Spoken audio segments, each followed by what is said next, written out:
साफ under 17 च्याम्पियनसिपमा नेपालले विजय सुरुवात गरेको छ।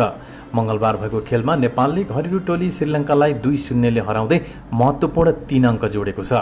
नेपालको जितमा दुवै गोल समीर कुमारले गरे।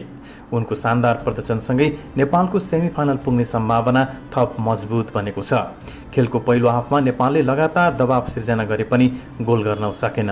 समीरले 2 पटक पाएको अवसर चुकाए भने कप्तान इसाक मौफरले पनि पाएको अवसर सदुपयोग गर्न सकेनन्।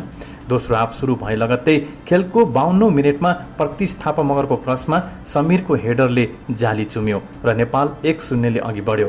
अन्तिम मिनेटमा फेरि समीरकै गोलबाट अग्रता 2 गुणा बढाउँदै नेपालले 2-0 को जित पक्का गर्यो।